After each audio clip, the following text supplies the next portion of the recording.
வணக்கம் மாதா தொலைக்காட்சி நண்பர்களே, எல்லாரும் எப்படி இருக்கிறீங்க? உங்களை மீண்டும் ஒரு சிறப்பு நிகழ்ச்சி வாயிலாக சந்திக்கிறதுல ரொம்ப ரொம்ப மகிழ்ச்சியா இருக்குது. கடந்த வாரம் முழுவதும் நம்முடைய மாதா தொலைக்காட்சியானது உலக தொடர்பு வாரத்தை சிறப்பித்தது. நம்முடைய திருத்தந்தை லியோ அவர்கள் உலக தொடர்பு வாரத்திற்கான ஒரு சிறப்பு மைய பொருளாக preserving human faces and voices, அதாவது மனிதர்களின் முகங்களையும் குரல்களையும் பாதுகாப்போம் அப்படிங்கிற ஒரு மைய பொருளை வழங்கி நம்மை சிந்திப்பதற்கு அழைப்பு கொடுத்திருந்தார். அந்த சிந்தனையின் அடிப்படையில் கடந்த வாரம் முழுவதும் நம்ம என்ன பண்ணோம்னா, பல சிறப்பு நிகழ்ச்சிகள் வாயிலாக இந்த ஏஐ, ஆர்டிஃபிஷியல் இன்டெலிஜென்ஸ் அப்படிங்கிற இந்த தொழில்நுட்பத்தை எப்படி நம்ம பயன்படுத்தலாம், எப்படி அதை நாம் புரிந்து கொள்ளலாம் அப்படின்னு நிறைய விஷயங்கள் நம்ம தெரிஞ்சுக்கிட்டோம்.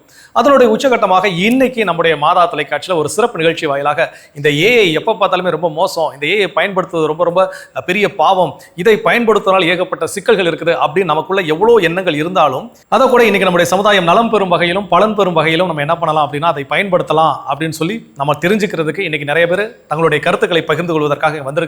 சோ இதுதான் நம்முடைய மாதா தொலைக்காட்சியின் உலக தொடர்பு வாரத்திற்கான சிறப்பு நிகழ்ச்சி எல்லையில்லா AI.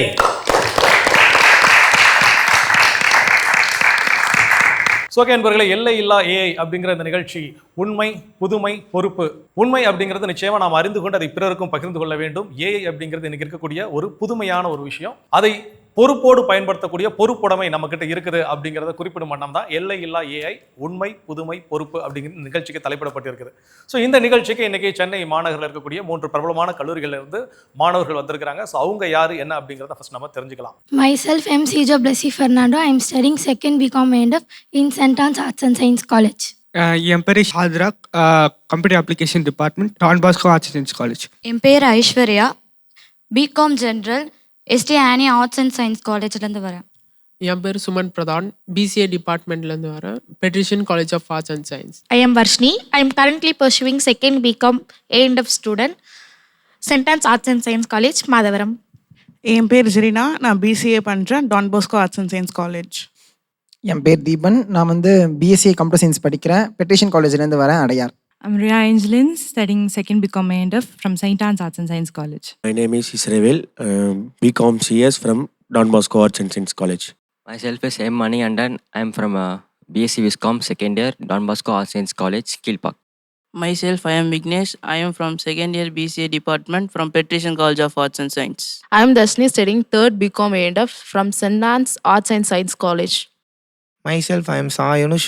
I am studying BCA in Patrician College of Arts and Science, Adayar. K. Janish Wellesley from Patrician College of Arts and Science, and I am from Adayar, and I am currently pursuing my BSc Computer Science Shift 2. என் பேர் Stannis Christopher, MS Visual Communication from Don Bosco Arts and Science College, Kilpak. So okay, super. Don Bosco Arts and Science College from Kilpak, St. Anne's College of Arts and Science, Madavaram, and Patrician College of Arts and Science, Adayar. So 3 காலேஜிலேருந்து வந்திருக்கிறீங்க. So first of all உங்களுடைய கல்லூரியை சார்ந்த நிர்வாகத்தினருக்கு எங்களுடைய மாதா தொலைக்காட்சி சார்பாக உங்களை அனுப்புனதுக்கு நாங்கள் ரொம்ப ரொம்ப நன்றி சொல்லிக்கிறோம். ஸோ ரொம்ப சிறப்பு, எல்லாருமே உங்களை நீங்கள் அறிமுகப்படுத்திக்கிட்டீங்க. இன்னைக்கு நம்ம ஏஐ அப்படின்னா என்ன அப்படின்னு நம்ம எல்லாருக்கும் நல்லா தெரியும். அந்த ஏஐ எல்லாருமே நீங்கள் பயன்படுத்திட்டு இருக்கிறீங்க. அந்த ஏஐ எப்படி இந்த சமுதாயம் நலம் பெறும் வகையில் நம்ம பயன்படுத்தலாம் அப்படிங்கிற நிறைய ஆலோசனைகள் நீங்கள் கொடுக்க வந்திருக்கிறீங்க. ஸோ எனக்கு ஏஐ அப்படிங்கிற தொழில்நுட்பத்தில் மேபி நம்ம வந்து ஒரு ஃபர்ஸ்ட் கிரேட் செகண்ட் கிரேட் ஸ்டூடெண்ட்டாக என்ன பண்ணலாம் இருக்கலாம். இப்போ தான் நம்ம அதை பயன்படுத்த தொடங்கி இருப்போம். ஸோ அதனுடைய இன்னும் டெப்த் என்ன இதெல்லாம் நம்ம அந்த அளவுக்கு பெரிய அளவில் தெரியலனாலும் நமக்கு தெரிந்த ஒரு சில அறிவை கொண்டு நம்ம என்ன பண்ணுறோம், இதெல்லாம் இப்பெல்லாம் பயன்படுத்தலாம் அப்படின்னு நம்ம பேச வந்திருக்கோம். இருந்த போதிலும் இதை இன்னைக்கு ப்ராக்டிக்கலாக ரியல் லைஃப்பில் அதிகப்படியாக பயன்படுத்தக்கூடிய ஒரு நபர் நம்மோடு இருந்து இன்னைக்கு ஏஐ நீங்கள் இந்த ஒரு பெர்ஸ்பெக்டிவ்ல பார்த்துட்டு இருக்கிறீங்க, அதை வேற ஒரு பெர்ஸ்பெக்டிவ்ல என்ன பண்ணலாம் பார்க்கலாம் அப்படின்னு நமக்கு சொல்லிக் கொடுக்கறதுக்கு இருந்தாங்கன்னா நிச்சயமா அந்த வழிகாட்டல் நமக்கு ரொம்ப ரொம்ப பயனுள்ளதாக இருக்கும். ஸோ அந்த வகையில் இன்னைக்கு நம்முடைய நிகழ்ச்சிக்கு ஒரு சிறப்பு அழைப்பாளர் வர காத்திருக்கிறாங்க. அவர் இந்த ஏஐ தொழில்நுட்பத்தில் பல்வேறு அனுபவங்களை பெற்றிருப்பவர், திரைத்துறையில் கலரிஸ்ட் அப்படின்னு சொல்லக்கூடிய அந்த துறையிலையும் ஏஐ ஸ்பெஷலிஸ்ட் அவர் என்ன பண்ணிட்டு இருக்கிறார், ஒர்க் பண்ணிட்டு இருக்கிறார். ஸோ திருவாளர் பாலாஜி அவர்களை இன்னைக்கு நம்முடைய நிகழ்ச்சிக்கு சிறப்பு அழைப்பாளராக உங்கள் அனைவரின் சார்பாக நிகழ்ச்சிக்கு அன்புடன் அழைக்கின்றேன். Let's welcome sir. Welcome sir. எப்படி இருக்கிறீங்க சார்? ஃபைன். ஸோ உங்களை இன்னைக்கு நிகழ்ச்சிக்கு சிறப்பு அழைப்பாளராக வந்திருக்க ரொம்ப ரொம்ப சந்தோஷமாக இருக்குது. ஸோ ஏஐ அப்படிங்கிற தொழில்நுட்பத்தோடு நிறைய விஷயங்கள் நீங்கள் இன்ட்ராக்ட் பண்ணி ப்ராக்டிக்கலாக நிறையா உங்களுடைய தொழில் ரீதியாக நீங்கள் அதை பயன்படுத்திட்டு இருக்கிறீங்க. ஸோ உங்களுடைய அனுபவம் எங்களுக்கு ரொம்ப ரொம்ப தேவை. மாணவர்கள் உங்களோட பகிர்ந்து கொள்ள நிறைய விஷயங்கள் காத்துக்கிட்டு இருக்கிறாங்க. ஸோ ப்ளீஸ் உங்களுடைய இயற்கைக்கு நீங்கள் சொல்லலாம் சார். Thank you sir. ஓகே அன்பர்களே, எல்லையில்லா ஏஐ அப்படிங்கிற இந்த நிகழ்ச்சியில் இன்னைக்கு பகிர்ந்து கொள்வதற்கு மாணவர்களும் தயாராக இருக்கிறாங்க. தன்னுடைய சொந்த அனுபவத்தை பகிர்ந்து கொள்வதற்கு நம்முடைய சிறப்பு விருந்தினர் திருவாளர் பாலாஜி அவர்களும் இங்கே தயாராக இருக்கிறாங்க. ஸோ நிகழ்ச்சிக்குள்ளே போகிறதுக்கு முன்னாடி உங்களுக்கான ஒரு சின்ன ஏவி காத்துக்கிட்டு இருக்குது. ஸோ அந்த ஏவியில் வந்து இன்னைக்கு நிறைய பேர் சமுதாயத்தில் ஃபேஸ் பண்ணக்கூடிய அது இந்த ஏஐ ரிலேட்டடாக எங்களுக்கு இந்தந்த ஐயங்கள் இருக்குது, இந்தந்த சந்தேகங்கள் இருக்குது, இப்படிப்பட்ட பிரச்சனைகள்லாம் வருமானம் எங்களுக்கு பயமாக இருக்குது அப்படின்னு சொல்லி நிறையா விஷயத்தை என்ன பண்ணியிருக்கிறாங்கன்னா சொல்லியிருக்கிறாங்க. ஸோ அதை என்ன அப்படிங்கிறத ஃபர்ஸ்ட் நம்ம கேட்கலாமா? ஏஐன்றது வந்து நமக்கு இருக்க அறிவை இன்னுமே மேம்படுத்தி கொடுக்கணுமே தவிர அது நமக்கு இருக்க அறிவை வந்து மழுங்கடிக்க கூடாது. எல்லாமே ஏஐ டிபெண்ட் பண்ணியிருந்தாங்கன்னா அவங்களுடைய திங்கிங் கெப்பாசிட்டி எப்படி குறையுது. அது குறையிறதுனால அவங்களால தனியாக எதுவுமே தண்ணீர்த்து செய்ய முடியல. லைப்ரரியில் போகிற டைம் சீரியஸாக இப்போ குறைஞ்சிடுச்சு. நாங்கள் எப்படி அதை பிலீவ் பண்ணுறோம் அப்படின்னா லைக் அது நம்மளுக்கு உண்மைன்னு தெரியாது இல்லையா? ஸோ அது சொல்கிறத வி ஆர் அக்செப்டிங் தட். இப்போ நம்ம யாரும் நம்ம நாலேஜை யூஸ் பண்ணுறது இல்லை, எதுனாலும் டக்குன்னு அதில் தான் போய் தேடி பார்க்குறோம். ஃபஸ்ட்டு வந்து இன்னோவேட்டிவ் ஸ்கில்ஸை வந்து அது வந்து எரேஸ் பண்ணுறது கொஞ்சம் கொஞ்சமாக. அப்புறம் வந்து என்னன்னா நம்மளோட திங்கிங் ஸ்கில்ஸு, அதுக்கப்புறம் என்னன்னா நம்ம வந்து ஒரு கிராமர் எப்படி படிக்கணும். இப்போ கிராமர் படிக்கணுன்றது ஃபர்ஸ்ட்லாம் வந்து மேண்டடரியான இருந்தது. இப்போலாம் கிராமர்லாம் வந்து படிக்கிறதே கிடையாது. ஏன்னா வந்து நம்ம சாட்ஜிபிட்டியில் போட்டு அது கிராமர் அது பண்ணி கொடுத்துருவோம். அதே மாதிரி நம்ம வந்து ஒரு கலைநயமாக வந்து ஒரு போயம் எழுதணும்னாலுமே நம்மளால வந்து அதை வந்து ரெக்டிஃபை பண்ண முடியல. போய் ஒரு ஏஐ கிட்ட போய் கேட்குறோம். நம்ம எல்லாத்துக்கும் வந்து ஏஐ தேட வேண்டியதாக இருக்கும். நம்மளோட ஓன் நாலேஜை யூஸ் பண்ண முடியாது. நமக்குன்னு ஒரு பிரெயின் இருக்குது, அதை யூஸ் பண்ணாமல் சும்மா வச்சுட்டு நம்ம கையில் ஃபோன் இருக்குன்னு சொல்லி ஏஐ சர்ச் பண்ணிவிட்டு அதுலேயே ஆன்சர் தேடினா அது ஒரு வேஸ்ட், நாலேஜே இல்லை. அவங்களுடைய திங்கிங் ஸ்கில் குறையுது. அவங்களுடைய மைண்ட் செட் எப்படி இருக்குன்னா அதில் என்ன வருதோ அதை அப்படியே காப்பி பேஸ்ட் பண்ணுறாங்க. ஏஐ வந்ததுனால எல்லாரும் பயப்படுறது என்ன அப்படின்னு பார்த்தீங்கன்னா செக்யூரிட்டி இல்லை, ப்ரைவசி இல்லை அப்படின்றது. டேட்டாஸ் வந்து சம்வேர் மிஸ்யூஸ் ஆகிற மாதிரி. ஃபார் எக்ஸாம்பிள் இமேஜ் எடுத்துக்கிறாங்க, எடுத்து வந்து they can generate a video what ever they want. என்னதான் நம்ம சுலபமாக ஏஐட்ட இருந்து எவ்வளோ விஷயங்கள் வாங்கிக்கிட்டாலும் நம்மளோட தனிப்பட்ட தகவல்களை பகிரும்போது நம்ம வந்து ரொம்பவே பாதிக்கப்படுறோம். ஃபேஸை வந்து பதிவிடுவதன் மூலம் அது போலியாக மாற்றி ஸ்கேம் நிறைய நடைபெற்று கொண்டிருக்கிறது. அதே மாதிரி நம்மளோட குரலை பதிவிட்டோம்னா அதை வந்து போலியா மாற்றி வேற வீடியோவை கூட கிரியேட் பண்ணிட்டு இருக்காங்க. நிறைய வந்து ரீல்ஸ்லாம் போடுறாங்க, இந்த மாதிரி ப்ராம்ப்ட் போட்டால் இந்த மாதிரி ஃபோட்டோ வரும். அதை வந்து தப்பாக யூஸ் பண்ணுறாங்க நிறைய பேர். இந்த மாதிரி ஃபோட்டோ பண்ணித்தாங்க, அதை யூஸ் பண்ணிட்டு இந்த மாதிரி போஸ்ட் போட்டு நிறைய தப்பான விஷயங்கள்லாம் நடக்குது. ஸோ அதுக்காக நம்ம யூஸ் பண்ணக்கூடாது. அது இப்போ இந்த ஏஐ வந்ததால எது ஒரிஜினல், எது உண்மையான நியூஸ், எது பொய்யான நியூஸ் எதுவுமே தெரியல. ஏன்னா நிறைய மார்ஃபிங் நடக்குது, நிறைய வாய்ஸ் சேஞ்ச் பண்ணி இதுதான் வந்து ஒரிஜினல் வாய்ஸ் மாதிரி நம்ம நம்புகிறோம். ChatGPT அப்படின்ட்டு ஒரு அப்ளிகேஷனுக்குள்ளே போனீங்கன்னா அதுலேயே வந்து ஃப்ரீ, ப்ரீமியம் அந்த மாதிரி டிஃப்ரென்சஸ் இருக்கும். அப்போது ஏஐ அந்த ப்ரீமியம் லெவல் ஆக்சஸ் பண்ணுறவங்களுக்கு மட்டும்தான் அந்த பொட்டென்ஷியல் கிடச்சா மற்றவங்களாம் அப்போ என்ன பண்ண போகிறாங்க? அப்போது இதை வந்து நம்ம பேஸாக எடுத்தால் காசு இருக்கிறவங்களால மட்டும்தான் ஏஐ ஆக்சஸ் பண்ண முடியுமா? அதிக அளவில் செயற்கை நுண்ணறிவு இந்தியாவில் வளர்ந்து வரும் நிலையில் ஏஐ டேட்டா சென்டர்களும் இந்தியாவுக்கு வர ஆரம்பித்து விட்டனர்.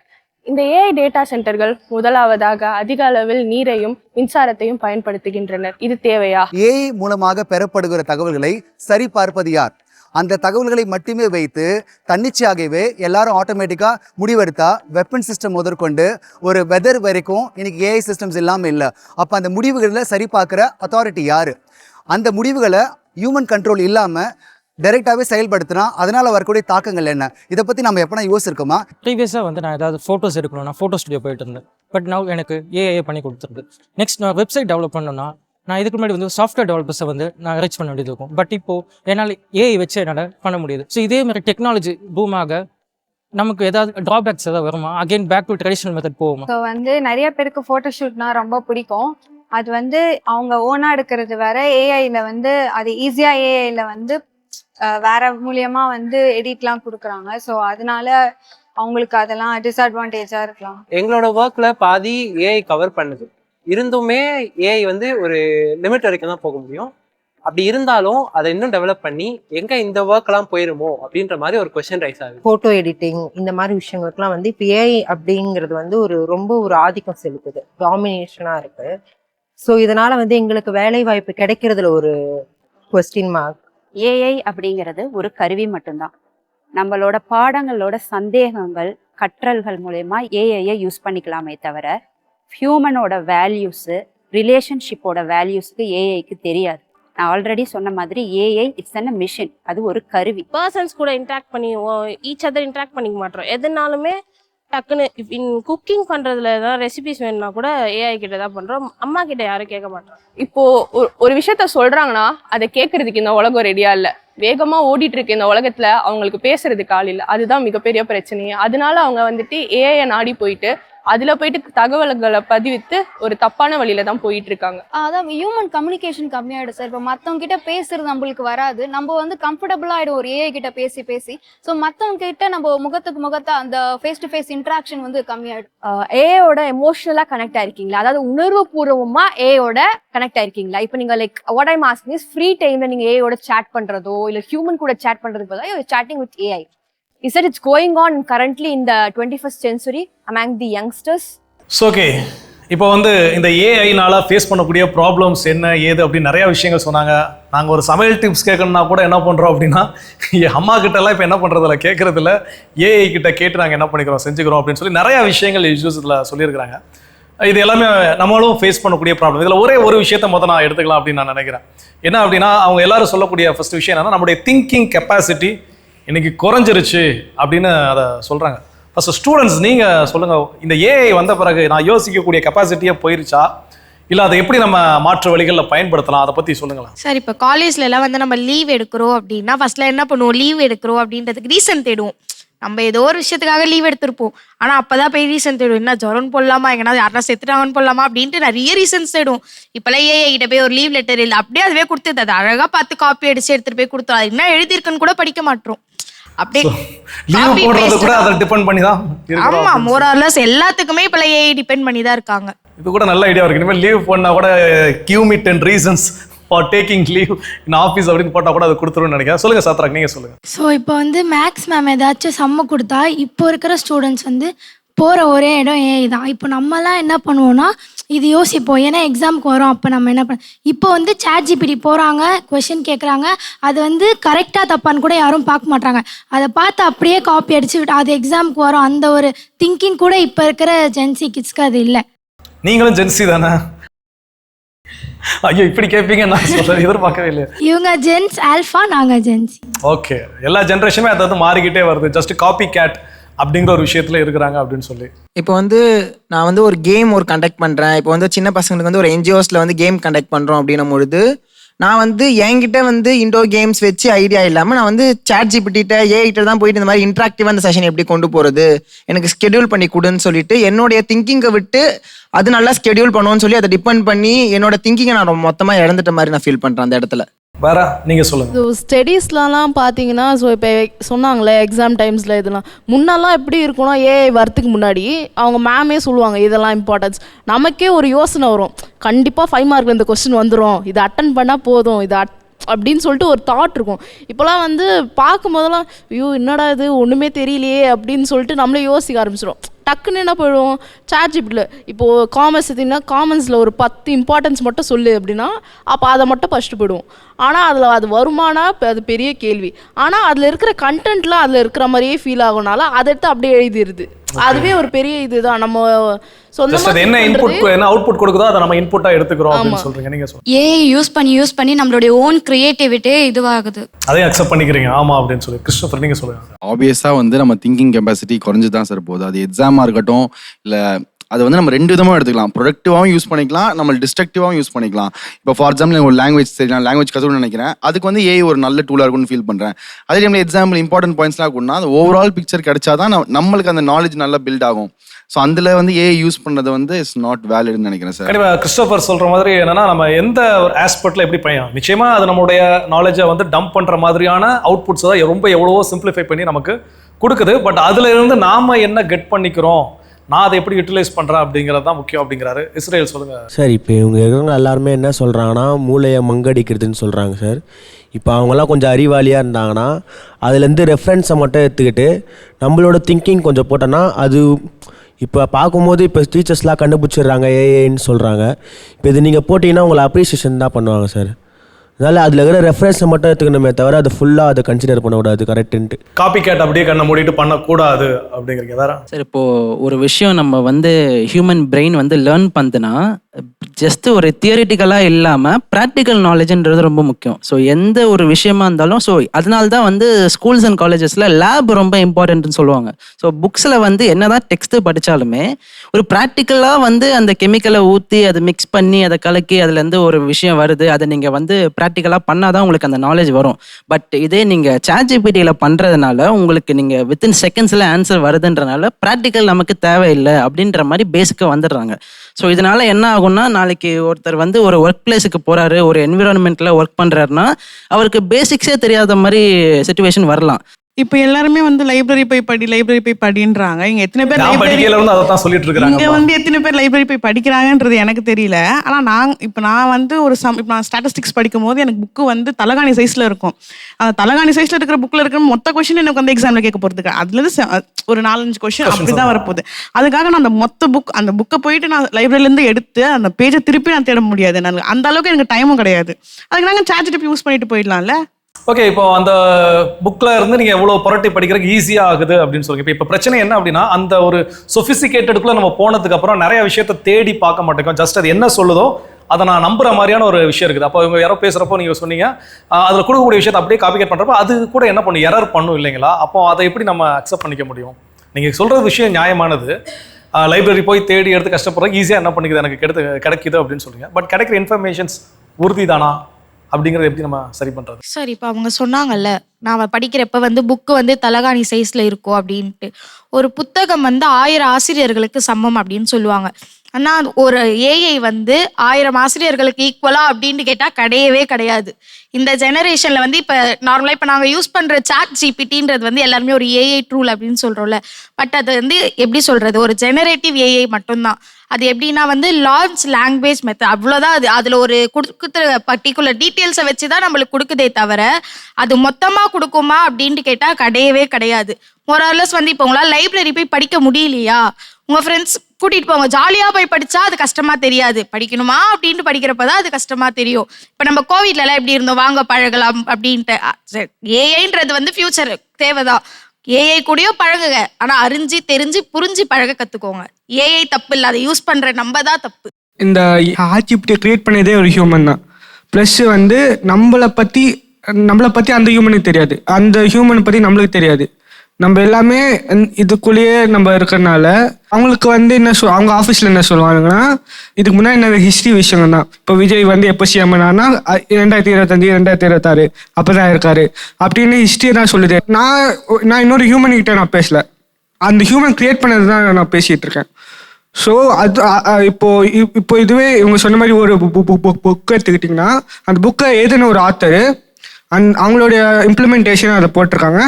நான் அந்த ஆத்தர் கூட பேசுகிறேன். ஸோ அதுக்கும் இதுக்கும் அதிகமான டிஃப்ரென்சஸ் இருக்குது. ஆனால் நீங்கள் சாத்ராக் சொல்கிறப்ப எனக்கு என்னென்னா, இப்போ நான் புக்கு படிக்கிறேன்னா அது ஒரு ஆத்தர் அவருடைய ஐடியாலஜி மட்டும்தான் அதில் இருக்கும். பட் ஆனால் ஏஐயில் எனக்கு கிடைக்கக்கூடிய கண்டென்ட் பல பேரோடைய ஐடியாலஜிலேருந்து வருமே. அப்போது கண்டிப்பாக அதுவும் வந்து கரெக்ட் தான். ஆனால் வந்து ஏஐ நம்மளுக்கு கரெக்டாக கொடுக்குதான்றது நம்மளுக்கு தெரியணும்ல. அதைத்தான் வந்து கிறிஸ்டோஃபரும் அவங்க நம்ம ஆக்சுவலி வந்து இப்போ எல்லாரோட மைண்ட் செட்டும் என்னன்னு பார்த்தீங்கன்னா, ஏஐ வந்து நம்மளுக்கு வந்து கரெக்டாக கொடுக்குது. நம்ம புக்கில் வந்து படிக்கிறது வந்து நம்மளுக்கு ரொம்ப வந்து லாங் டைம் எடுக்கும் நம்ம தேடுறதுக்கு. ஆனால் ஏஐ வந்து நம்மளுக்கு கரெக்டாக கொடுக்குன்னு நினைக்கிறோம். ஆனால் யாருக்குமே தெரியல ஏஐ தான் மனுஷன் தான் வந்து ஏஐ கிரியேட் பண்ணதுன்றது யாருக்குமே தெரியல. ஸோ மனுஷனும் மிஸ்டேக் பண்ணுவான்ல. அப்போ கண்டிப்பாக நம்ம மிஸ்டேக் பண்ணுற மாதிரி நிச்சயமாக நம்ம கண்டுபிடிச்ச மிஷினும் என்ன பண்ணும், மிஸ்டேக் பண்ணத்தான் செய்யும். ஸோ அப்போ அதை நம்ம கிராஸ் செக் பண்ணிக்கிறது ரொம்ப ரொம்ப முக்கியம். இப்போ எல்லாருமே வந்து என்ன சொல்லியிருந்தாங்கன்னா, லைப்ரரி போய் படிக்கணும், ஏஐ வந்து இது பண்ண வேணாம்னு. இப்போ நான் ஒரு தேடுற புக்கு அங்கே லைப்ரரியில் இல்லை. இப்போ லைப்ரரியில் எல்லா புக்கும் இருக்குமான்னு கேட்டால் அதுக்கு ஒரு கொஸ்டின் மார்க். நான் தேடுற புக்கும் லைப்ரரியில் இல்லைன்னும் பொழுது எனக்கு வந்து எல்லா எஃபிஷியண்ட்டாகவும் வந்து ஏஐ இருக்குது. நான் தேடுறது எல்லாமே அதை கொடுக்குதுன்னும் பொழுது நான் ஃபஸ்ட்டு ப்ரிஃபரன்ஸ் ஏஐக்கு தானே கொடுக்க முடியும். அவர் லைப்ரரி போய் தேட முடியாது சொல்கிறார்ல. இப்போ அவர் ஃபோனில் நெட்டில் யூஸ் பண்ண முடியலன்னா ஃப்ரெண்ட்ஸ் கிட்ட பர்சனல் ஹாட்ஸ்பாட் ஆன் பண்ண சொல்லி யூஸ் பண்ணுறாருல. அதே மாதிரி ஃப்ரெண்ட்ஸ் கிட்ட யார்கிட்ட கேட்டு யார்கிட்டயாவது ஷேர் பண்ணி அப்படி படிக்கலாம்ல. ஓகே, நல்ல ஐடியா தான் சார். ஓகே, ஃப்ரெண்ட்ஸ் கூட ஒருவேளை என் ஃப்ரெண்ட்ஸ் மாதிரி இருந்துட்டாங்கன்னா அவங்களும் படிக்க மாட்டாங்க, என்னையும் படிக்க விட மாட்டாங்க. புக்ஸையே நம்ம தான் மொபைலில் டவுன்லோட் பண்ணிக்கலாமே, ஏன் நம்ம தனியாக லைப்ரரி போய் தான் எடுக்கணும்னு அப்படின்னு அவசியமே இல்லை. அப்புறம் எதுக்கு கவர்மெண்ட் வந்து அவ்வளோ அமௌண்ட் ஸ்பெண்ட் பண்ணி நம்மளா படிக்கணும்னு எதுக்கு லைப்ரரி, தெருவுக்கு தெரு இப்போலாம் லைப்ரரி வைக்கிறாங்க. எங்கள் ஏரியாலேயே முக்கால்வாசி 3 லைப்ரரி கிட்டே இருக்குது. எதுக்கு அவ்வளோ செலவு? நீங்கள் வந்து கிஃப்டடான இடத்துல இருந்து வந்திருக்கிறீங்கன்னு எனக்கு அதனால தான் 3 லைப்ரரி இருக்குது. எங்கள் ஊரில் பார்த்தா எங்கள் ஊருக்கே ஒரே ஒரு லைப்ரரி தான் இருந்துச்சு. ஸோ பரவாயில்ல. அதாவது இன்னைக்கு வந்து ஏஐ ஒரு விஷயத்தில் தெளிவாக இருக்கிறோம் நம்ம எல்லாருமே. என்ன அப்படின்னா, ஏஐ கேன் மேக் மிஸ்டேக். அப்போ அதை வந்து ஒரு கிராஸ் செக் பண்ணணும் அப்படிங்கிறது. சார், இப்போ நீங்கள் வந்து நிறையா விஷயங்கள் இப்போ அவங்க சொன்னக்கூடியதுலேருந்து அறிவை பயன்படுத்தி இன்றைக்கி ஒரு இமேஜ் டிசைன் பண்ணணும், ஒரு 2 பேரை சேர்க்கணும், ஃபோட்டோ எடிட்டிங் பண்ணால் மெனக்கிட்ட அவ்வளோ ஒர்க் பண்ணணும் ஃபோட்டோஷாப்பில், இப்படி நிறையா டூல்ஸ் அப்படின்னு இருக்குது. ஆனால் எனக்கு ஏஐயில் வந்து வித்தின் ஒரு 30 செகண்ட்ஸ்க்குள்ளே ஒரு 1 மினிட்டுக்குள்ளே என்ன ஆகும் அப்படின்னா ஒரு இமேஜஸ்லாம் நம்மளால் ஈஸியாக ரெடி பண்ண முடியும். இப்போ இது வந்து நீங்கள் உங்களுடைய ஆஸ்பெக்ட் நீங்கள் ப்ராக்டிக்கல் நிறைய ஃபேஸ் பண்ணிருக்கீங்க. இப்போ இது வந்து என்னுடைய மூளையை மழுங்கடிக்க செய்கிறது அப்படின்னு நீங்கள் சொல்லுவீங்களா, இல்லை இது இன்னும் என்னை வந்து இம்ப்ரூவ் பண்ணியிருக்கு அப்படின்னு நீங்கள் சொல்லுவீங்களா? இது இந்த டாப்பிக்கே ரொம்ப இன்ட்ரெஸ்டிங்கான டாபிக். இந்த உங்களுடைய கேள்விக்கு முதல் சொல்கிறதுக்கு முன்னாடி உலகம் மனுஷனுடைய எவல்யூஷனில் வீல்ஸ் வந்து ரொம்ப ஒரு இம்பார்ட்டண்ட்டான இது. அதுக்கப்புறமா எலக்ட்ரிசிட்டி, அதுக்கப்புறமா வந்து ரேடியோ, டெலிவிஷன், அதுக்கப்புறமா வந்து சினிமாஸை கம்யூனிகேஷன் மீடியமாக யூஸ் பண்ணப்பட்டது, அது அகேன்ஸ்டாகவும் ஃபாருக்கும். அதுக்கப்புறமா வந்து கம்ப்யூட்டர்ஸ், அதுக்கப்புறமா வந்து இன்டர்நெட். இது எல்லாமே மனிதனை வந்து அடுத்த நிலைமைக்கு எடுத்துகிட்டு போயிருக்கு. இப்போது வீல்ஸ் வர்றதுக்கு முன்னாடி வீல்ஸ் யூஸ் பண்ணாதவங்க வீல்ஸ் வந்தபோதும் இதே டிபேட் இருந்திருக்கும். எலக்ட்ரிசிட்டி வர்றதுக்கு முன்னாடி எலக்ட்ரிசிட்டி வந்த உடனே ஐயோ அது ஷாக் அடிக்கும்பா, அது கிட்ட போகக்கூடாதுன்னு சொல்லியும் இருந்திருப்பாங்க. டெலிவிஷனும் அப்படி. மொபைல் ஃபோன் இன்றைக்கி எல்லாமே நம்ம டெலிஃபோன், கம்ப்யூட்டர், இன்டர்நெட்டுக்கு அடுத்து மிகப்பெரிய ரெவல்யூஷன் வந்து மொபைல் ஃபோனில் உங்களுடைய உலகமே அடங்கிடுச்சு. அதனுடைய எக்ஸ்டென்ஷனாக தான் நான் இன்றைக்கி பார்க்குறேன்னா தவிர அது வந்து எதையுமே அது மங்கடிக்காது. இங்கே வெரி இன்ட்ரெஸ்டிங். அதாவது இவங்களுடைய இந்த நாலேஜ் இருக்குது இல்லையா, இதுலேயே முக்கால்வாசி வந்து இவங்களால் வந்து பிரித்து பார்க்க முடியுது ஏஐ சரியா தவறா அப்படின்னு. இங்கே நீங்கள் இந்த ஏவியில் போட்டதில் நிறைய பேர் வந்து ஒரு ஐயமாக அதை கேட்டிருந்தாங்க. அதுக்கு மெயின் ரீசன் என்னன்னு பார்த்தீங்கன்னா, will AI replaces? AI is not going to replaces. நம்ம வந்து ஏஐயை யூஸ் பண்ணலைன்னா இட் வில் ரீப்ளேஸ். அதாவது AI will replace a person who knows A than a person who is not knowing A. அதாவது AI use பண்ண தெரிஞ்சவன் ஒரு இடத்துல replace ஆகப்படுவான், AI use பண்ண தெரியாதவன் வச்சு. ஸோ இதுதானே தவிர நம்ம இப்போ நம்மளுடைய இந்த ஹிஸ்ட்ரியில் பார்த்தோம்னா, எவல்யூஷனில் பார்த்தோம்னா ஒவ்வொரு காலகட்டத்திலும் அந்தந்த காலகட்டத்தில் அதுக்கு மேலே ஒரு பயம் இருந்திருக்கு. ஏன் 1990s கம்ப்யூட்டர்ஸ் கவர்மெண்ட் ஜாப்ஸில் வரும்போது பார்த்தீங்களா என்ன, அன்றைக்கி அங்கே கவர்மெண்ட் ஜாப்ஸில் இருந்தவங்க நாங்கள் 10 பேர் செய்கிற வேலையை வந்து இன்றைக்கி ஒரு 2 பேரோ 3 பேரோ வச்சு செய்கிறீங்களான்னா 7 பேருக்கான வேலைவாய்ப்பு போகுதுன்னு சொன்னாங்க. நீங்கள் யோசிச்சு பாருங்கள், அன்றைக்கி அரசாங்கங்களால் எவ்வளோ பேருக்கு வேலைவாய்ப்பு கொடுக்க முடிஞ்சது. ஆனால் ஒரு தனியார் வந்து சாஃப்ட்வேர் கம்பெனியே எடுத்து 5000 பேர் 50,000 பேருக்கு வேலைவாய்ப்பு கொடுத்தாங்க. அப்போ ஒரு கம்ப்யூட்டரோட எவல்யூஷன் ஒரு இடத்துல ஒரு 7 பேர் கம்மியாக வராங்கன்னும் போது ஒரு 5000 பேர் 50,000 பேருக்கு வேலைவாய்ப்பு கொடுக்கும்போது உங்களுக்கு வந்து அது அதே மாதிரி தான் ஆகப்போகுது இன்றைக்கி ஏஐ. அதாவது ஃபஸ்ட்டு நம்ம கம்ப்யூட்டரில் இன்றைக்கி தெரிஞ்சுக்கணுன்னா ஃபஸ்ட்டு வந்து என்ன சொல்லிட்டு இருந்தாங்க, டைப்ரைட்டிங் தெரிஞ்சுக்கணுங்க அப்படின்னாங்க. அதை மாதிரி தான் இன்றைக்கி கம்ப்யூட்டரோ நம்மளோட வேலையில் தெரிஞ்சுக்கணுன்னா ஏஐ தெரிஞ்சுக்கணும். இதில் நிறைய பேர் வந்து ஐயப்பட்டாங்க, நம்மளுடைய பிரெயினை வந்து இது வந்து மங்கடிச்சிடுது அப்படின்னாங்க. அப்படி கிடையாது. அப்படி பார்த்தா நம்ம கம்ப்யூட்டர் வர்றதுக்கு முன்னாடி, இன்டர்நெட் வர்றதுக்கு முன்னாடி, இப்போ நம்ம இவங்க எல்லாருமே வந்து இன்டர்நெட் யூஸ் பண்ணுவாங்க. இன்டர்நெட்டுடைய ஒரு எக்ஸ்டென்ஷன் தான் ஏஐ தவிர ஏஐ வந்து ஏஐயும் இன்டர்நெட்டும் வேற இல்லை. அந்த காலத்தில் ஒருத்தர் ஒன்றை படிக்கணும்னா அதை ஒண்டி படித்தா போதும். ஆனால் நீங்கள் இன்றைக்கி பல விஷயங்களை படிக்க வேண்டிய நிலைமைக்கு போயிட்டீங்க. அப்போது பல விஷயங்களை ஒருத்தர் ஒரு ஸ்பெஷலைசேஷன் பண்ணுறதுக்கு பதிலாக பல விஷயங்களை படிக்கணும் போது அட்டென்ஷன் ஸ்பேன் கம்மியாக தான் செய்யும். அதுக்கு தகுந்த மாதிரி நம்ம ஹியூமனை எவால்வ் ஆகிடும். ஃபஸ்ட்டு ஆதி மனிதன்லேருந்து ஒரு 100 இயர்ஸ்க்கு முன்னாடி வாழ்ந்த மனுஷனுக்கும் நம்மளுடைய அறிவும் எங்கேயாவது கம்மியாயிருக்கா? ஏஐனால் அறிவெல்லாம் கம்மியாகாது. நம்ம அதுக்கு தகுந்த மாதிரி நம்மளோட பிரெயின் ஃபைன் டியூன் ஆகும். எப்படி ஏஐ மாடல் ட்ரெயின் பண்ணி டியூன் ஆகுதோ, இப்போ அடுத்து சொல்கிற ஜென் ஆல்ஃபா கிட்ஸு அதுக்கு அந்த டியூனிங்கோட தான் வருவாங்க. ஜென் சிஓ இல்லை இந்த 90s கிட்ஸோ அதுக்கு முன்னாடி இருக்கிற ஈரானால தான் வந்து இதனோட ஃபைட் பண்ண முடியல. ஏன்னா அதனுடைய டியூனிங்கே இதனுடைய டியூனிங்கே வேறையா இருக்குது. ஆனால் ஜென் ஆல்ஃபாவுடைய tuning in sync with AI தான் இருக்கும். கண்டிப்பாக. ஸோ இப்போ ஏஐ அப்படிங்கிற தொழில்நுட்பத்தை நம்ம இன்னைக்கு இல்லாமல் இருக்க முடியாது. அதை எப்படி பயன்படுத்துவது அப்படிங்கிற ஒரு விஷயத்தை ரொம்ப அற்புதமாக நம்முடைய சார் நமக்கு சொல்லியிருக்கிறாங்க. ஸோ அது ஒவ்வொரு நாள் தன்னை எவால்வேட் பண்ணுறக்கும் நிச்சயமாக அதை நம்ம சரியான விதத்தில் பயன்படுத்திக்கின்ற பொழுது நாமளும் அதுக்கிட்ட இருந்து கற்றுக்கொள்ளலாம், நாமளும் அதுக்கு கற்றுக் கொடுக்கலாம் அப்படிங்கிறது. இப்போ இதில் ரெண்டாவது ஒரு விஷயம் நம்ம அந்த ஏவியில் பார்க்கும்போது அவங்க சொன்ன என்னன்னா, இன்னைக்கு ரீப்ளேசிங் த ரிலேஷன்ஷிப்ஸ் அப்படிங்கிற ஒரு விஷயத்த சொன்னாங்க. அதாவது எனக்கு கூட எல்லாருமே வந்து எமோஷனலாக என்ன பண்ணியிருந்தோம், கனெக்ட் ஆகிக்கிறோம் ஏஐ கூட. நான் எனக்கு எங்கள் அப்பா அம்மாட்ட ஷேர் பண்ண முடியாததை ஏஐ கிட்ட நான் ஷேர் பண்ணிக்கிறேன். என் ஃப்ரெண்ட்ஸ் கிட்ட யாருக்கிட்டே சொல்ல முடியல, ஏன்னா என்னை யாராவது ஜட்ஜ் பண்ணிடுவாங்க. அதனால் நான் என்ன பண்ணுறேன் அப்படின்னா ஏஐ கிட்ட போகிறேன் அப்படின்னு இன்றைக்கி சொல்லக்கூடிய ஒரு விஷயம் இன்றைக்கி நடந்துகிட்டு இருக்குது நம்மளை சுற்றி.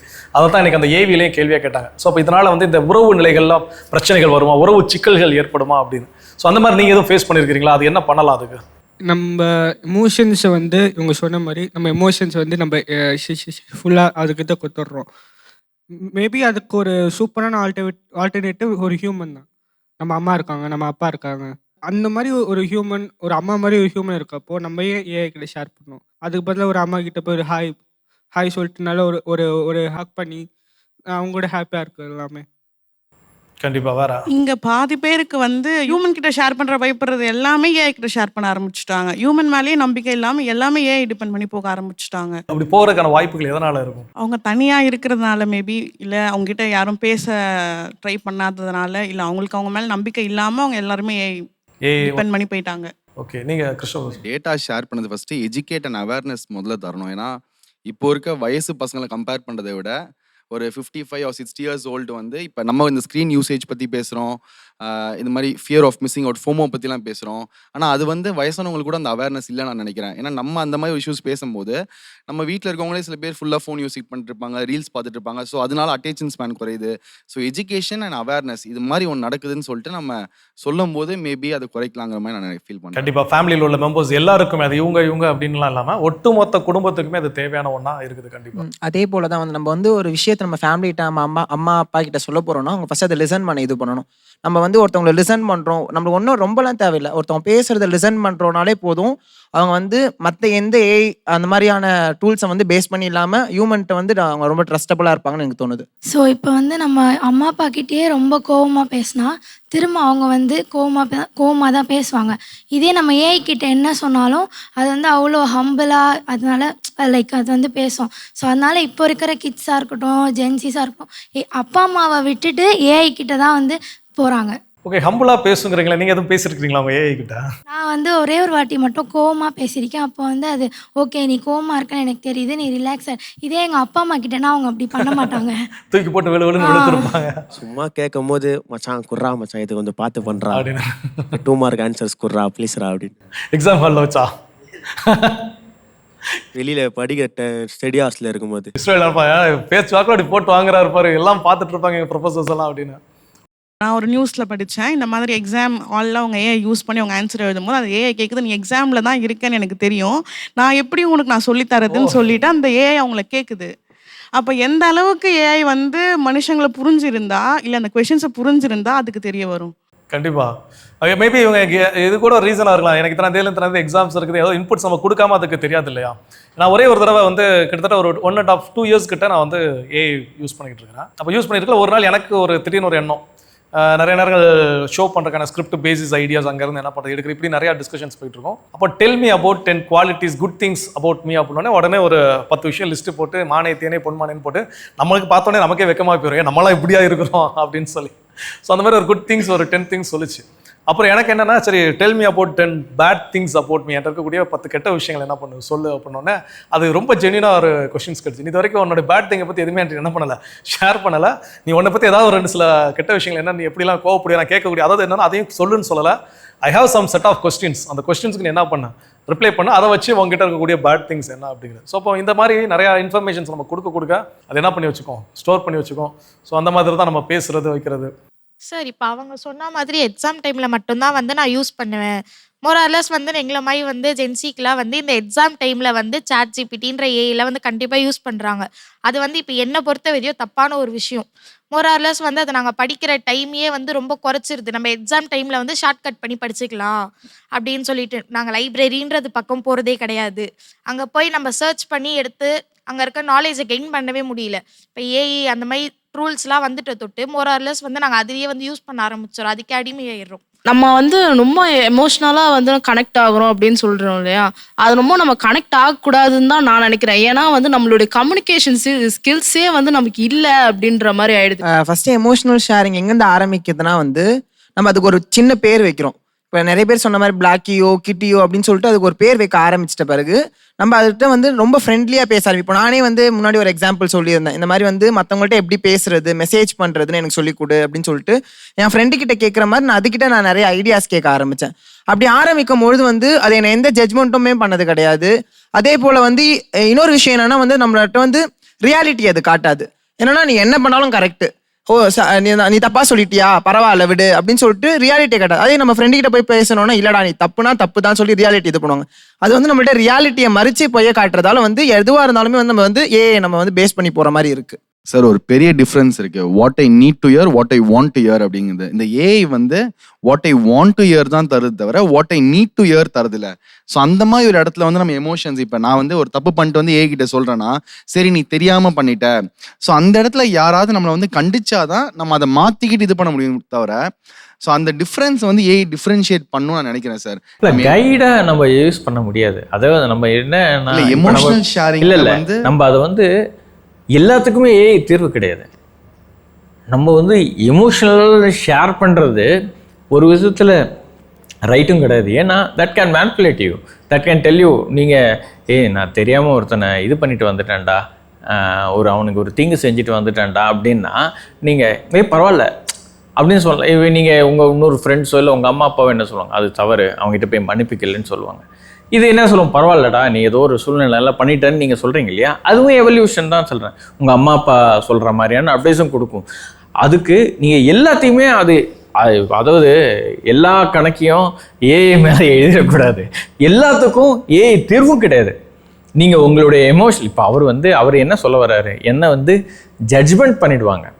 என் ஃப்ரெண்ட்ஸ் எல்லாம் வந்து நான் சொல்கிறது வந்து தப்பு, என்னடா இது கூட தெரியலையா அப்படின்னு சொல்லிவிடுவாங்க. ஆனால் ஏஐ வந்து என்னது, இது இப்படி எழுதி கொடுறா அவங்களுக்கு ரொம்ப பிடிக்கும் அப்படின்னு, அதுதான் அவரோட சொல்கிற பாயிண்ட்டு. பட் அதில் ஒரு எமோஷனல் பாண்ட் அவருக்கு ஏஐயில் இருக்குது.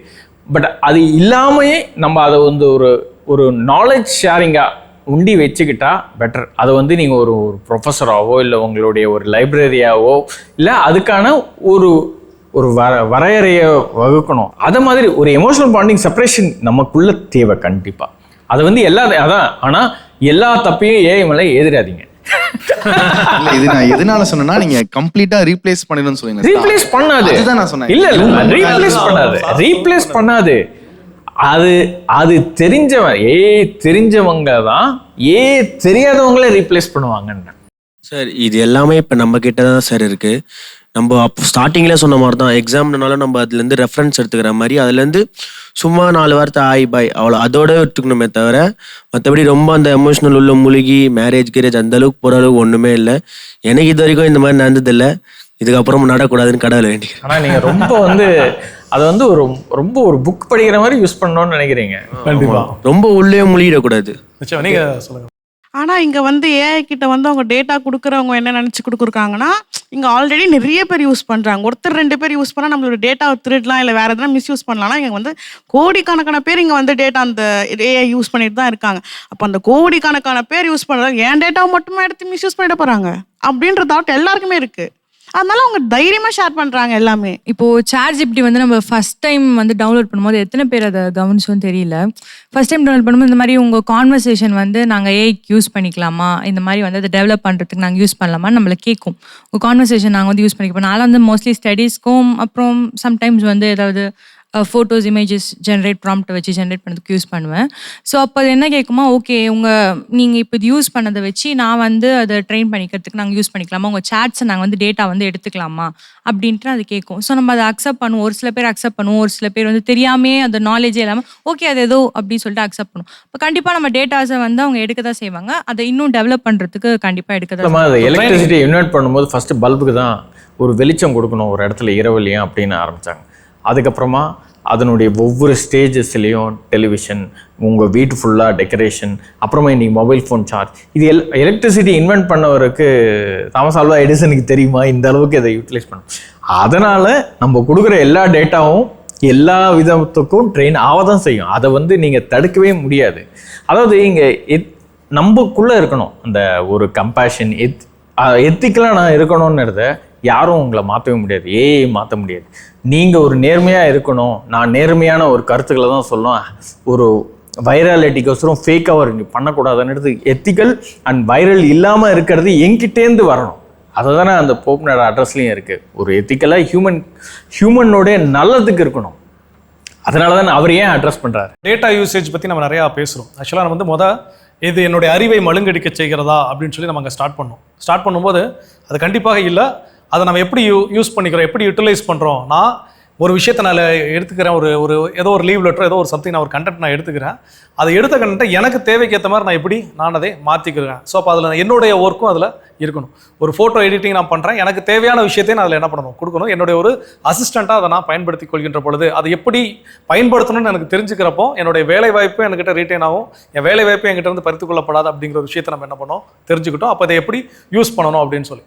ஸோ ரெண்டாவதாக இந்த உறவுகளுக்கு இடையில இருக்கிறப்ப தான் நம்ம ரொம்ப லென்த்தாக நிறைய விஷயங்கள் நம்ம பேசணும். ஆனால் பேசி வந்து என்ன ஒரே ஒரு விஷயம் என்ன அப்படின்னா, ஏஐயால் என்ன பண்ண முடியாது, அம்மாவையோ அப்பாவையோ யாரையும் என்ன பண்ண முடியாது, ரீப்ளேஸ் பண்ண முடியாது. அப்போ அதில் தன்னிலை மாற்றம். நாம் எப்போ ஏஐ கிட்ட சில விஷயங்களை கேட்டு தெரிஞ்சுக்கணும், அப்போ அதை கேட்டு தெரிஞ்சுக்கணும். எப்போ அதை நான் அப்பா அம்மா கிட்ட ஷேர் பண்ணிக்கணும், அப்போ அதை அப்பா அம்மா கிட்ட நண்பர்கள்கிட்ட ஷேர் பண்ணிக்கணும். இதுதான் இதில் இருக்கக்கூடிய பயன்பாடு அப்படின்னு சொல்லி. இப்போ மூணாவது நம்ம வந்திருக்கிற ஒரு விஷயம் வந்து இந்த டேட்டா யூசேஜ் அப்படிங்கிறப்போ இன்னைக்கு வந்து அவர் சார் அது தெளிவாக சொல்கிறாங்க. இந்த டேர்ம்ஸ் அண்ட் கண்டிஷன்ஸில் இன்னைக்கு நேரடியாகவோ மறைமுகமாகவோ நம்முடைய தகவல்கள் எல்லாமே அதுக்கு என்ன நாம தான் என்ன பண்ணியிருக்கிறோம், அனுமதி நம்ம கொடுத்துருக்குறோம். எந்த ஒரு அப்ளிகேஷன் இன்ஸ்டால் பண்ணாலும் அது வந்து எந்த சோஷியல் மீடியா பிளாட்ஃபார்ம் இருந்தாலும் சரி, இன்ஸ்டாவாக இருக்கலாம், எக்ஸாக இருக்கலாம், இல்லை வந்து நம்மளுடைய த்ரெட்ஸாக இருக்கலாம், இல்லை ஃபேஸ்புக் எதுவானாலும் இருக்கலாம்.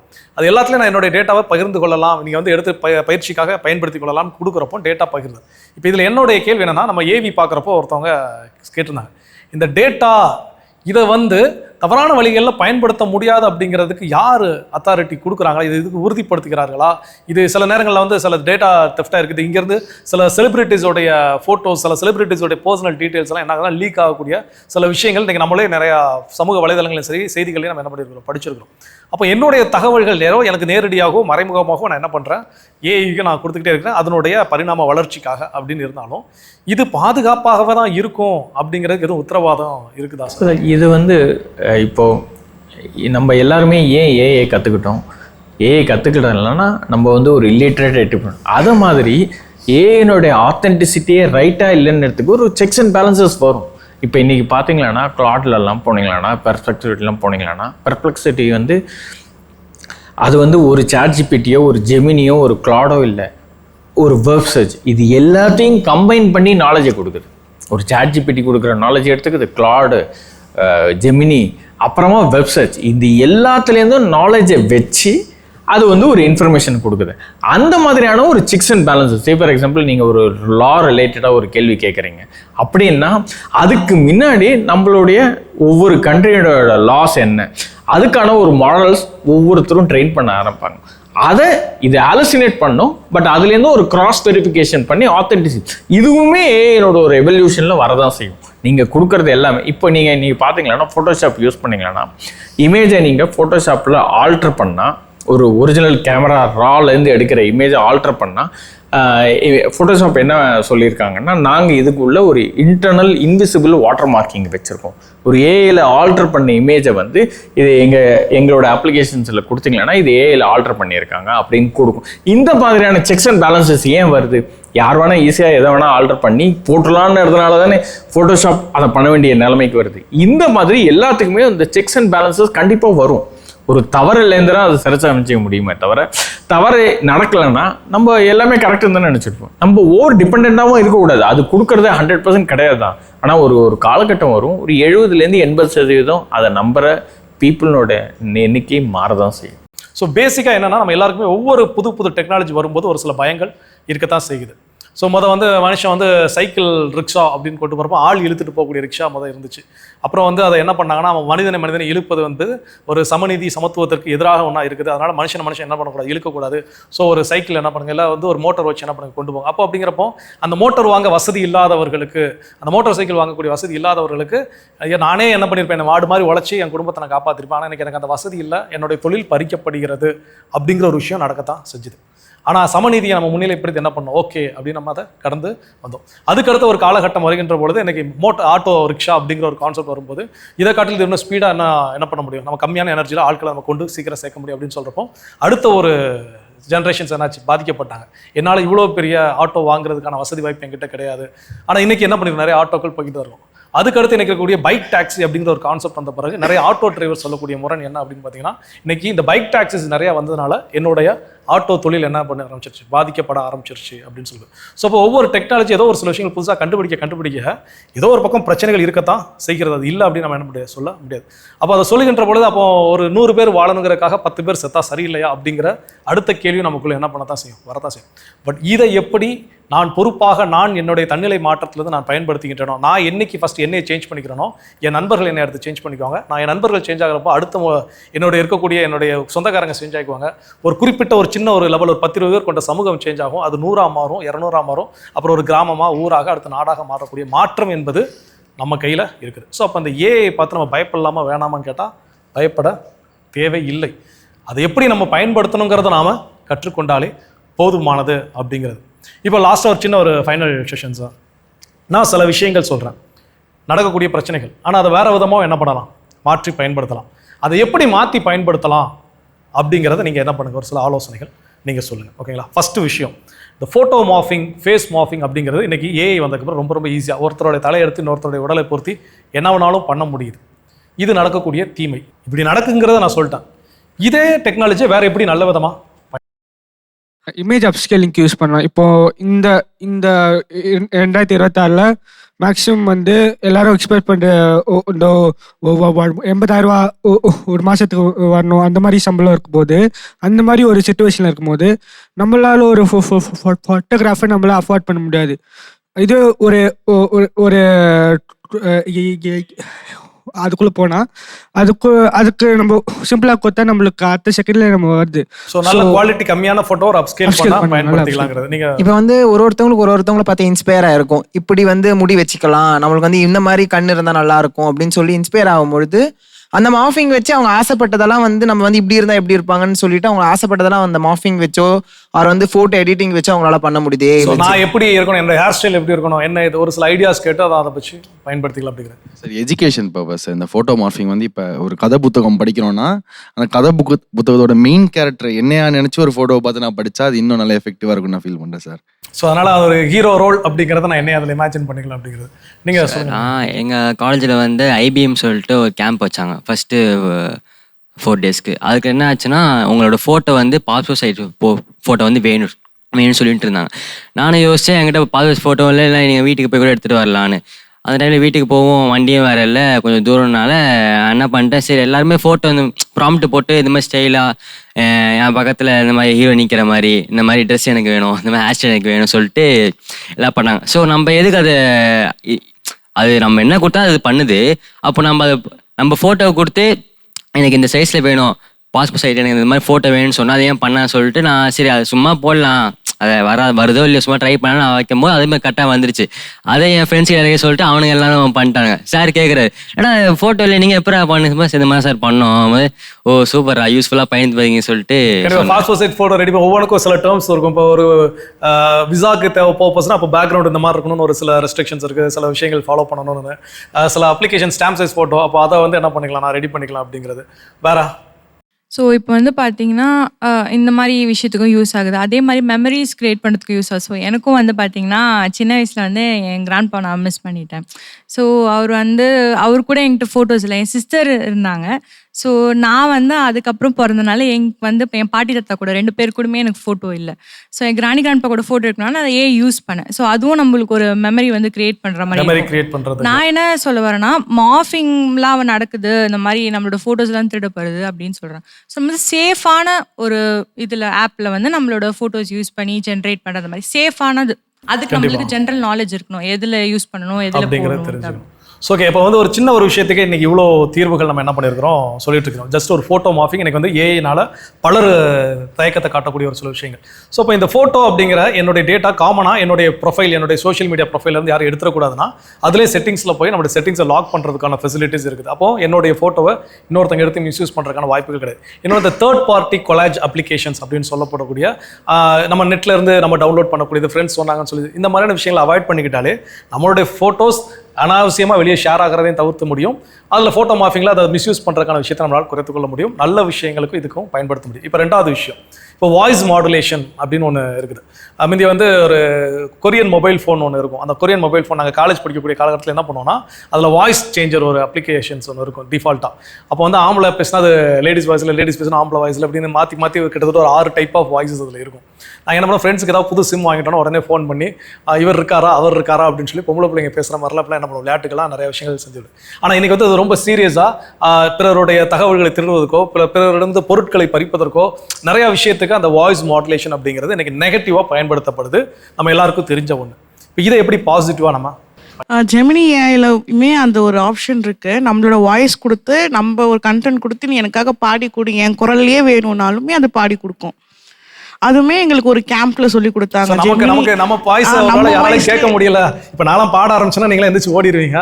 பட் நான் பாடுறதை நீங்க கேட்கணும்னு விருப்பப்பட்டா அதை நம்ம என்ன பண்ணிக்கலாம், என் வாய்ஸை இப்படி இனிமையா ஸ்வீட்டா இப்படி பாடி கொடுனா ஏஐயே வந்து மியூசிக்கும் போட்டுருது, அதுவே ரிலீக்ஸ் ஆயிடும். வெறும் நம்ம வாய்ஸ் மட்டும் தான் அது கொடுக்குறோம், அது நம்மளுக்கு கிரியேட் பண்ணி கொடுத்துருது. Okay super. வேற இப்போ வந்து யூடியூப்ல வந்து அந்த வாய்ஸ் ஓவர்லாம் கொடுக்குறாங்கல்ல, இந்த ஒரு மூவி வாய்ஸ் ஓவர் ஆர் வந்து ஏதாச்சும் ஒரு வ்ளாக் பண்ணும்போது அதுக்கான வாய்ஸ் ஓவர் கொடுக்குறாங்கல்ல, அதை வந்து ஏஐ வச்சு நல்லா அழகாக ஜென்ரேட் பண்ணி கேட்குறவங்க ரொம்ப இன்ட்ராக்டிவாக அவங்களோட வந்து கனெக்ஷனில் இருக்கிற மாதிரி இது பண்ணுறதுக்காக அந்த வாய்ஸ் வச்சு யூஸ் பண்ணலாம். நிச்சயமாக நிறைய பயன்படுத்திக்கிட்டு இருக்கிறாங்க. வேற செமினார்ஸ்லலாம் யூஸ் பண்ணலாம். இப்படி இப்போ ஸ்டேஜில் நின்று நம்ம பேசும்போது வந்து நமக்கு தெரியாது எல்லாரும் நம்ம வாய்ஸை கவனிப்பாங்களான்னு நமக்கே ஒரு டிசப்பாயின்மெண்ட்ஸ் இருக்குது.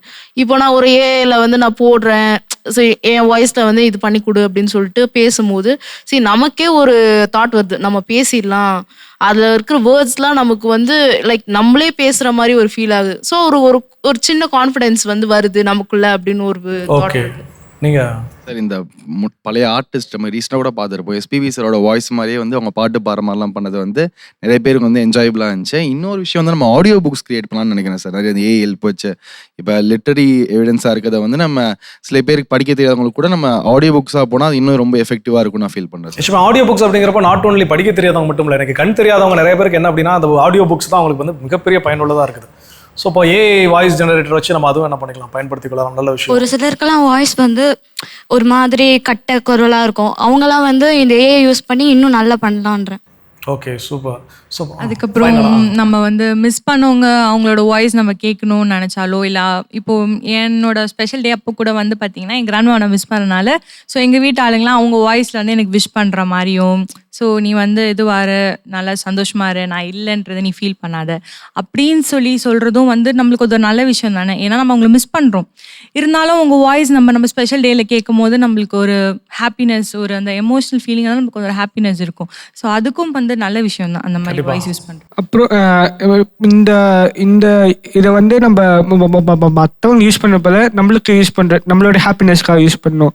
இப்போ எனக்கு வந்து நான் விஜய் வாய்ஸில் பேசினா நான் எப்படி இருக்கும் அப்படின்னு நான் அதில் போட்டு எனக்கு நானே எடுத்துக்கிட்டு ஆனால் கேட்டு I am feeling happy. So individual ஹாப்பினஸ்க்காக கண்டிப்பாக யூஸ் பண்ணுவோம். இப்போ நீங்கள் சொல்லக்கூடிய விஷயங்கள் இந்த வாய்ஸ் மாடுலேஷன் பிரச்சனைகளுக்குரியதாக இருந்தாலும் இப்படிப்பட்ட சில பாசிட்டிவ் வழிகளும் இருக்குது அப்படின்னு நம்ம சொல்லக்கூடிய விஷயங்கள் நிறையா. ஸோ இப்போ 2 இமேஜ் தப்பாக யூஸ் பண்ணாலும் எப்படி சரியாக யூஸ் பண்ணலாம் பாசிட்டிவ். இப்போ 3ஆவதாக இருக்கக்கூடிய விஷயங்கள் நம்ம திரும்பவும் அந்த ஃபர்ஸ்ட் ஒரு கான்செப்ட் தான் வரக்கூடியது. என்னுடைய அறிவை என்ன பண்ணுது, என்னோட வந்து மூளையை மழுங்கடிக்க செய்யுது. எனக்கு வந்து வேறு ஒன்றும் வேண்டாம், இந்த ஒரு இமேஜ் நல்லா இருக்கு இல்லைங்களா. ஸோ இதுக்கு அது ஆக்சுவலாக நேற்று உட்காந்து ஃபோட்டோஷாப்பில் என்ன பண்ணணும், உட்காந்து ரெடி பண்ண ஒன்று ஸ்டார்ட் பண்ணோம், பட் என்ன பண்ண முடியல, ஃபினிஷ் பண்ண முடியல. இன்னைக்கு காலையில் ஒரு இமேஜ் கண்டிப்பாக தேவைப்பட்டுச்சு. இது ஒரு 30 செகண்ட்ஸில் ரெடி பண்ண இமேஜ் ப்ரிப்பேர்டு பை ChatGPT.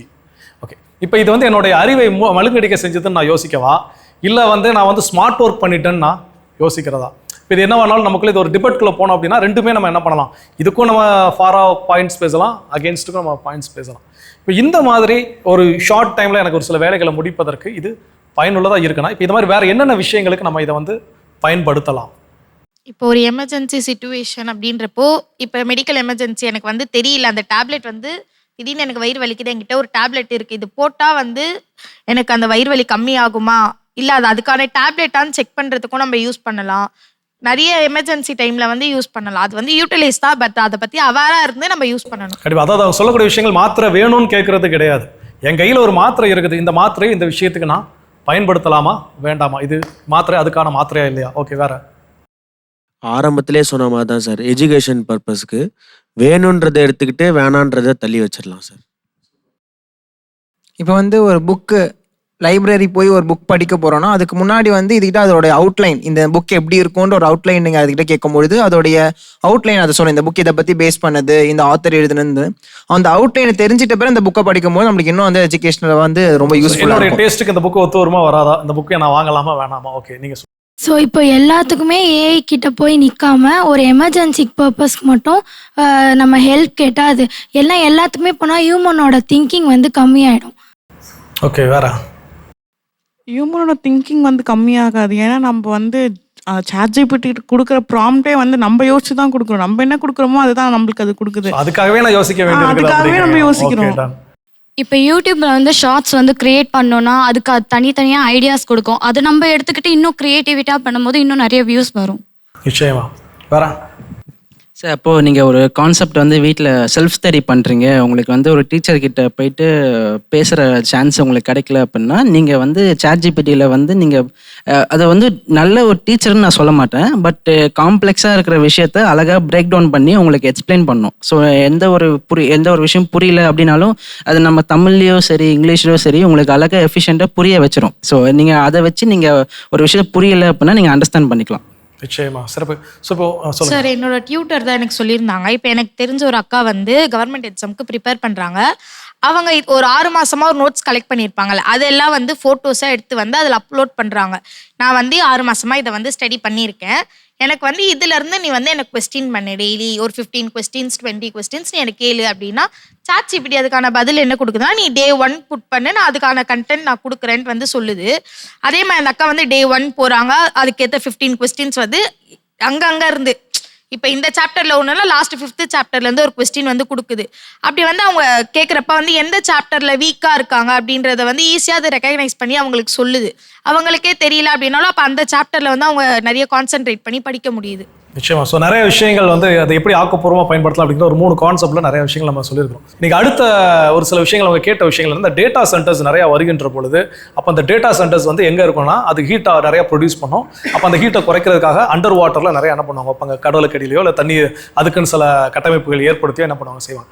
அப்போ அந்த மாதிரி டேட்டா சென்டர்ஸ் இப்போ இந்தியாவில் நிறைய வர ஆரம்பிச்சிருக்கு. அப்போ இதனால் இந்த தண்ணீருடைய பிரச்சனைகள் என்ன, அதுக்கெல்லாம் என்ன தீர்வு எப்படி இருக்க போகுதுன்னு ஒரு கேள்வி ஒன்று கேட்டிருந்தாங்க. ரெண்டாவது, இப்போ இதை யார் வந்து ரெகுலேட் பண்ணுறது, இது ரெகுலேட் பண்ணக்கூடிய பொறுப்புகள் யார் இருக்குது அப்படின்னு சொல்லி ஒரு கேள்வி. அதே தான் அங்கே ஒரு ஒருத்தர் ஒரு கொஸ்டின்ஸ்க்கு இருந்தார். இதில் தரப்படக்கூடிய தகவல்கள் வந்து சரியானதானா, இதில் இது கொடுக்கலாம், அதை சொல்லலாம், அதை சொல்லக்கூடாது அப்படின்னு ரெகுலேட் பண்ணக்கூடிய விஷயத்தை அத்தாரிட்டி யார் அப்படிங்கிற அந்த 2 கேள்வி கேட்டிருந்தாங்க. ஸோ அப்போ அதை ஒரு வரையறைக்குள்ளே கொண்டு வாங்க அப்படின்னு சொல்லி இப்போ இங்கே நிறைய யூஸ் பண்ணுறதுனால சில விஷயங்கள் தெரிஞ்சுக்கிட்டதுனால இப்போ நான் வைக்கக்கூடிய கொஸ்டின்ஸ் இப்போ அந்த டேட்டா சென்டர்ஸ் அப்படின்னு இருக்கிறதுனால அந்த தண்ணீர் பிரச்சனை அப்படின்னு ஒன்று கொடுக்குறாங்க. இன்னொன்று, இதை வந்து யார் வரையறை செய்வது, இதுக்கான ரூல்ஸ் அண்ட் ரெகுலேஷன்ஸ் என்ன, இப்போ இது இருக்குதா இல்லையா, இதை ரெகுலேட் பண்ணியிருக்கிறாங்களா பண்ணலை அப்படிங்கிறத பற்றி ஒரு சில விஷயங்கள் நீங்கள் இல்லை. அரசாங்கங்கள் வந்து இதுக்கு வந்து ரெகுலேஷன்ஸ் இப்போ ஃபார்ம் பண்ணிக்கிட்டு இருக்காங்க. இத்தனை நாள் வரைக்கும் இந்த மாதிரி ஒரு டெக்னாலஜின்னு ஒன்று இல்லை. இப்போ வந்ததுக்கப்புறமாவும் இதனுடைய அதாவது அரசாங்கம் ரூல்ஸ் அண்ட் ரெகுலேஷன்ஸ் போடுறதுக்கு முன்னாடி மக்கள் வந்து அதை யூஸ் பண்ண ஆரம்பிச்சிட்டாங்க.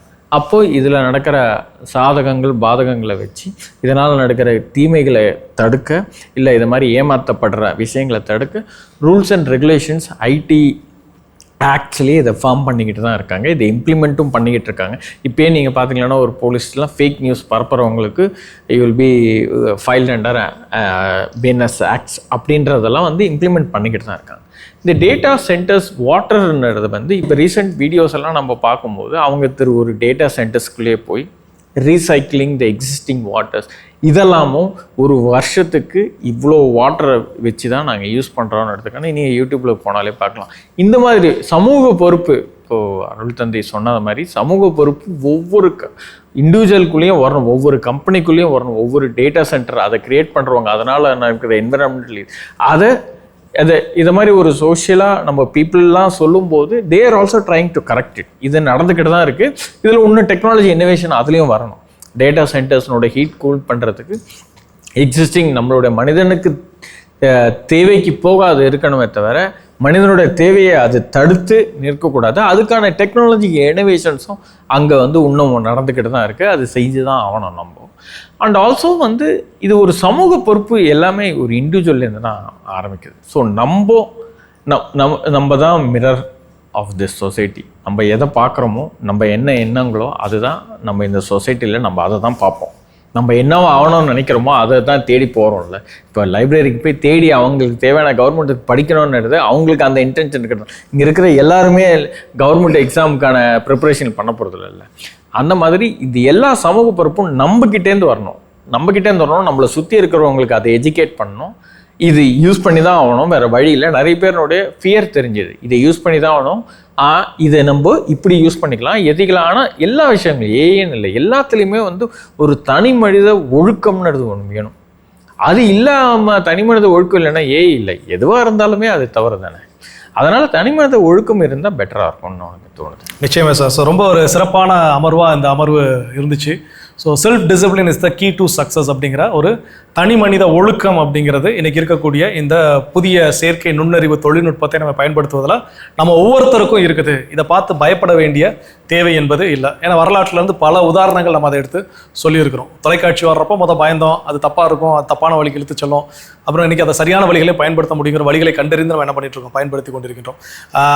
தொலைபேசியெல்லாம் வந்த காலகட்டத்தில் அதே தான், கரண்ட் வந்த காலகட்டத்தில் அதே தான். அதை பார்த்து ஒரு பயங்கள்லாம் இருக்கத்தான் செஞ்சிச்சு. அப்புறம் இன்றைக்கி அதை எப்படி யூட்டிலைஸ் பண்ண முடியும்? இன்னொன்று, நமக்கு இந்த சாலைகள் நம்ம பயணிக்கின்ற பொழுது விபத்துகள் ஏற்படும் அப்படின்னு தெரியும். ஆக்சிடென்ட் அது எப்போ நடக்கும் என்னன்னு நமக்கு தெரியாது. பட் இருந்தாலும் நம்ம சாலைகள் அதை ஒரு காரணம் காட்டி நம்ம அதை முடங்கி போயிருப்பது கிடையவே கிடையாது. அப்போ அதுபோல் இந்த ஏஐ தொழில்நுட்பத்தால் இருக்கக்கூடிய ஆபத்துகளும் இருக்குது, பிரச்சனைகளும் சவால்களும் இருக்கத்தான் செய்யுது. அதனால் அதை பார்த்து மட்டுமே பயந்து நாம் முடங்கி இருந்து விடக்கூடாது.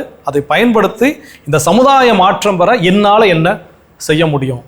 ஏதாவது சொல்லுவாங்க, அநீதியான சமுதாயத்தில் பிறந்து விட்டோம், ஆனால் அதை அப்படியே என்ன பண்ண மாட்டோம், விட்டு விட மாட்டோம் அப்படின்னு சொல்லுவாங்க. அப்போ இன்னைக்கு பயன்படுத்தக்கூடிய இந்த தொழில்நுட்பத்திலே தவறான வழிகளை பயன்படுத்துவதற்கான வழிகள் இருந்தாலும் அதை சரியான வழிகளை பயன்படுத்தக்கூடிய வழிகளும் இருக்கின்றது. இதில் அவங்கள குறை சொல்கிறது, இவங்கள குறை சொல்கிறது அப்போ சார் சொன்னேன், எல்லா கணக்கையும் என்ன பண்ணாதீங்க, ஏஐ மேலே என்ன பண்ணாதீங்க, எழுதாதீங்க அப்படின்னு ஒரு விஷயம் சொன்னார். ஸோ அதுபோல் நம்ம எல்லா விஷயத்தையும் அப்படி இன்னொருத்தர் மேலே திணிக்காமல் இதில் என்னுடைய ரெஸ்பான்சிபிலிட்டி என்ன அப்படின்னு நிச்சயமாக இதை நம்ம யூட்டிலைஸ் பண்ணோம் அப்படின்னா கண்டிப்பாக இந்த ஏஐ அப்படிங்கிற எல்லை இல்லாத அந்த ஏஐ தொழில்நுட்பத்தை நாமும் வரையறையோடு எல்லை இல்லாமல் என்ன பண்ண முடியும், பயன்படுத்த முடியும் அப்படிங்கிறத தெரிஞ்சிருக்கேன். நிச்சயமாக நிகழ்ச்சி பார்த்துக்கூடிய அன்பர்களுக்கும் அது கண்டிப்பாக புரிஞ்சிருக்கும். ஸோ கலந்து கொண்ட உங்கள் ஒவ்வொருவருக்கும் மாதா தொலைக்காட்சியின் சார்பாக மனமார்ந்த நன்றிகள். Thank you sir. So okay, so இன்றைக்கி நம்மளில் நிறைய பேர் இருக்கிறோம் இல்லைங்களா. இன்றைக்கி நம்மளில் ஒரு பர்த்டே பேபி ஒருத்தர் இருக்கிறாரு. ஸோ அந்த பர்த்டே பேபி யாராவன்னு தெரியுங்க. அந்த பர்த்டே பேபி யாருன்னு சொல்லி நாங்கள் கண்டுபிடிச்சிட்டோம். ஸோ அப்போ அந்த பர்த்டே பேபிக்கு ஒரு ஷாக்கிங் சர்ப்ரைஸ் தர மாதிரி ஒரு சின்னதாக ஒரு கேக் கட்டிங் பண்ணலாம் அப்படின்னு வச்சுருக்கோம். ஸோ அதுக்கு ஃபர்ஸ்ட் ஆஃப் ஆல் நம்முடைய மாதா தொலைக்காட்சியுடைய நிகழ்ச்சி துறை பொது மேலாளர் அன்பு அருட்தந்தை வீமாஜோ அடைக்கலராஜ் அவர்களை மேடைக்கு அன்புடன் அழைக்கின்றோம். Please welcome.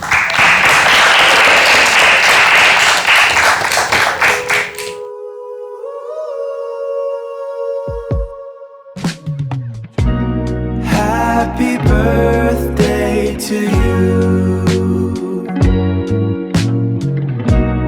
Happy birthday to you. Happy birthday to you.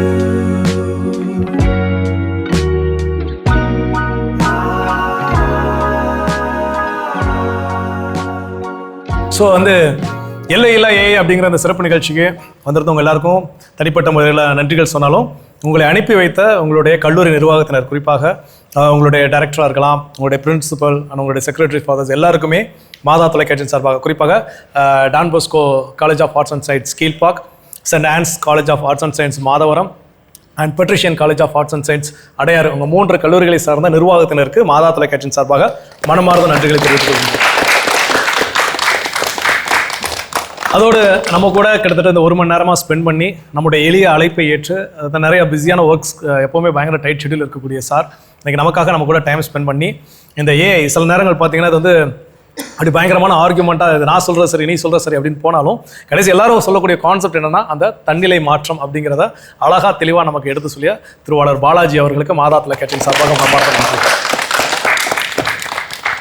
So ரொம்ப சிறப்பாக இந்த நிகழ்ச்சி போயிருக்குது. நிச்சயமாக நிகழ்ச்சி பார்க்கக்கூடிய அன்பர்கள் உங்கள் ஒவ்வொருவருக்கும் இந்த நிகழ்ச்சி நல்ல ஒரு புரிதலையும் தெளிவையும் ஏற்படுத்தியிருக்கும் அப்படிங்கிறத நாங்கள் நம்புகிறோம். இது நம்முடைய மாதா தொலைக்காட்சியின் உலக தொடர்பு நாள் சிறப்பு நிகழ்ச்சி எல்லையில்லா